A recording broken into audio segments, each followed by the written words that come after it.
खबर पंचकुला से है, जहां सांसद और जिला विकास समिति अध्यक्ष वरुण चौधरी ने पंचकुला में अधिकारियों को निर्देश दिए हैं कि केंद्र सरकार की कल्याणकारी योजनाओं का लाभ हर नागरिक तक पहुंचे। बैठक में उन्होंने अस्पताल, school, common service centre, air quality और सार्वजनिक शौचालयों की स्थिति का जायजा लिया और अधिकारियों को टाइम बाउंड कार्रवाई के लिए कहा। उन्होंने साफ सफाई, एसी व्यवस्था और पॉलिथीन पर रोक जैसी सुविधाओं को बेहतर बनाने पर भी जोर दिया। उपायुक्त सतपाल शर्मा ने भरोसा दिलाया कि सभी योजनाओं को जनता तक समय पर पहुंचाया जाएगा।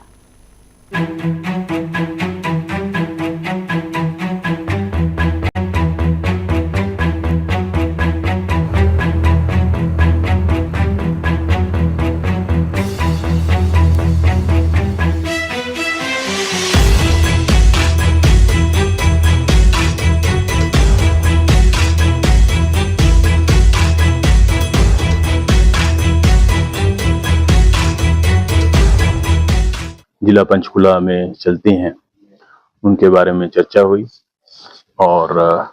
बहुत सी चीज़ें सामने भी आई। जैसे पिछली बैठक में मैंने कहा था कि ये जानकारी होनी चाहिए कि जो हमारे स्कूल हैं उसके अंदर क्या क्या आवश्यकताएं हैं, चाहे वो क्लासरूम्स की हैं, लैब्स की हैं, लाइब्रेरीज की हैं, कि जब तक हमें यही नहीं पता होगी कि हमारी आवश्यकता क्या है, तो अगर मान लीजिए हम कह भी रहे हैं कि इस साल में इतने क्लासरूम बन रहे हैं, इतने वॉशरूम बन रहे हैं, तो सही पता नहीं चलता कि आवश्यकता क्या है। तो सबसे पहले हमें ये पता होना चाहिए कि जिले के अंदर आवश्यकता क्या है। तो आज ये जानकारी मिली है कि कुल 422 स्कूल हैं पंचकुला जिले के अंदर और उनमें से उनके अंदर जो है 430 कमरों की आवश्यकता है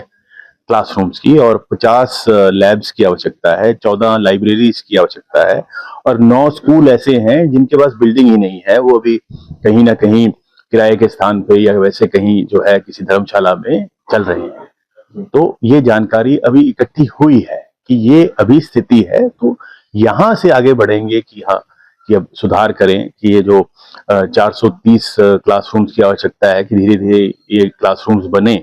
और ये जो जितनी भी कमियां हैं वो दूर हो सके। ऐसे ही सामने आया कि बहुत से जो सीएससी सेंटर हैं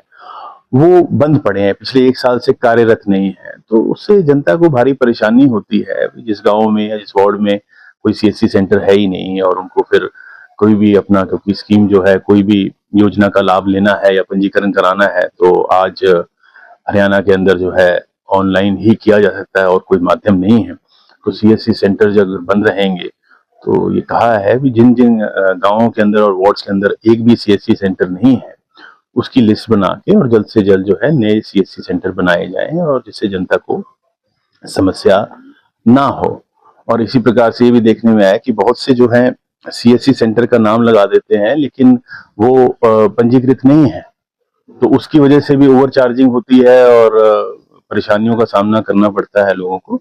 तो वो भी नहीं होना चाहिए, इस पर भी ध्यान दिया जाए। पॉल्यूशन की बात थी तो AQI की जैसे बात थी, तो पिछली बैठक में भी ये बात कही थी कि जब एयर क्वालिटी मॉनिटर है तो उसका डिस्प्ले भी जगह जगह पे होना चाहिए।